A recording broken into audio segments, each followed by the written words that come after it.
It's 8:44. Every 67 seconds, someone in the United States develops Alzheimer's.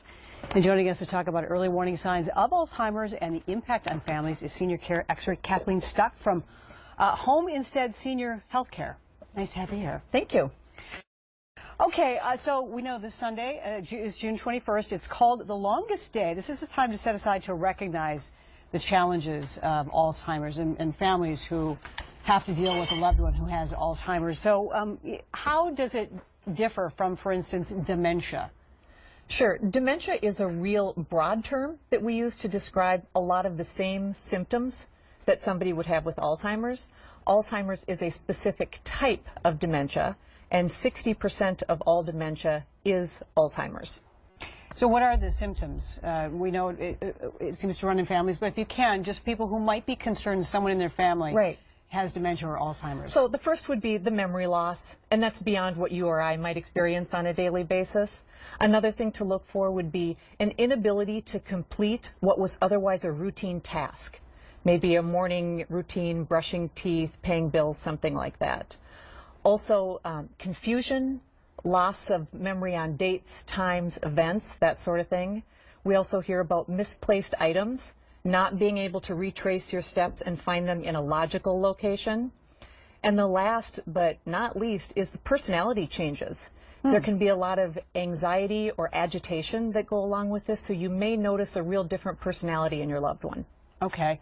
I'm sure that you get this from people. You know, they're concerned because they keep losing their keys, or the subtleties maybe in the beginning stages. What should you do, for instance, if you suspect somebody in your family has Alzheimer's or maybe dementia? I say, first and foremost, keep notes. Keep track of some things that you're seeing. And then if it gets to a point where you're genuinely concerned, approach your loved one with support and encouragement and tell them that together you would like to explore the possibilities of what might be causing those symptoms that you're concerned about. And maybe that'll make it a little bit easier for everybody. And then beyond that, for the caregivers, be willing to ask for help. Right. We know Alzheimer's affects families in such difficult ways, but it also brings families together. Right. If you can explain to people the kind of effect, you said it's really important that people reach out and they ask for help if they need it. But what are some other ways that people might not suspect Alzheimer's and dementia affects families? Everybody can understand that it's very frustrating and overwhelming for a spouse or adult children caring for somebody with Alzheimer's. But in addition to that, you really need to think about the kind of support that they need, right? So they're giving support to somebody with Alzheimer's, but the caregiver themselves needs support. So they can ask other family members or their friends to assist them. And sometimes that's not enough, and they can reach out to a paid caregiver.